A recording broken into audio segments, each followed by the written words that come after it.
Now we're going to move on to Seb. We're running a little behind time. We're 80 minutes behind time. I'm very sorry. That was all on me. I do feel ashamed. The last speaker of the day, but before we go on to competition winners from our pole master Andy, the last speaker of the day is Seb Bardin, Global Head Acquisition and Marketing at Unilever. And again, Seb was launched the 99 Club back in February. Seb, you've got 99 seconds. Over to you. Thank you very much, Justin. Sorry for the title, but I wanted to cover a different title, which is how is COVID shaking up the digital media landscape. And to start, in the face of one of the world's worst healthcare and economic crisis, business and industries had been forced to come up with new and innovative solutions. And this innovation, I think, is going to move faster than we've seen before. And I had 3 observations that I've seen based on, the daily experience. The first one is the local community. So what we've seen is local businesses, from your butcher to your PT, had to innovate or die. And and they managed to enhance their business with a social media presence and moving closer to you with local Facebook groups, but also social media platforms like Nextdoor. This is a massive opportunity for the future, and also for the self-serving ad industry. And what we also managed to see based on this is we are moving into a new ways of payment, online payment. So PayPal that launched the QR code, WhatsApp payment in Brazil. So we are moving closer to a social media model that we've seen in China. 2 other observations are the rise of e-commerce. So we know that e-commerce rose by 83 to 100% year on year. Massive opportunity for retailers like Ocado to offer on-site advertising and drive additional revenue from media. And my last point is the shift in the digital media landscape, where people want to have more feel-good content. TikTok will be a massive player.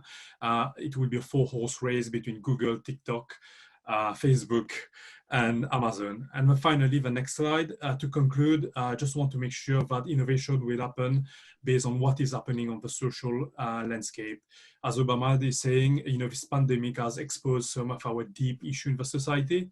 And I agree with him, we will need to look at what worked, what didn't work, and the old ways of working won't work anymore. Perfect. You're bang on time. 36 seconds, 1 second over. So thank you so much. Great talk to end the day. Let's see if we can get through some questions we've got. Got a question here from Sasha, and some of these quite big questions, but I guess it's your position. Where Sasha says, "What are you seeing in terms of innovation and how that's changing or growing during this time?" I think it was during this time. It was not really innovation. It's more people adopting technology, adopting digital communication. I think what will happen, we'll have a period of a couple of months where new people that have been furloughed, people being at home, time to reflect. This is where I think the innovation will happen, because we will find new ways that will be more effective to do what we've been doing before. Fantastic. Okay, we've got another question here from James, and he asked the same sort of thing, talking about, he says, how is creativity changing in your eyes and the sort of campaigns you're getting involved with? I guess he means again during this time. I think it was quite interesting. Again, is what we've seen is 2 different, in terms of creativity, we've moved a little bit more on the emotional side, a little bit deeper in some of the campaigns that we've seen, but also some of the campaigns played a role of, driving education. So how to, washing your hands, how to use, different home care products. So what we've seen is it was a mix, but also in terms of creativity, it plays an important role in terms of bringing actual value to the consumers. Fantastic. We've got one last question, then we're going to end the day. And this comes from Gilly, who asks, what's the role of your own first-party data in adapting to this new reality? So the way we've, again, used first-party data, it's more, again, to bring much more, I would say, education around our products to the consumers.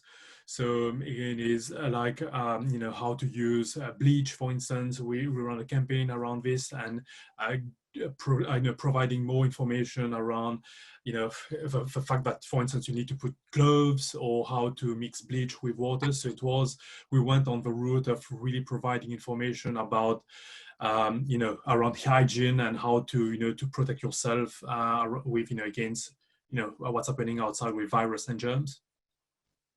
Seb, absolutely fantastic. Thank you so much. We're going to end there.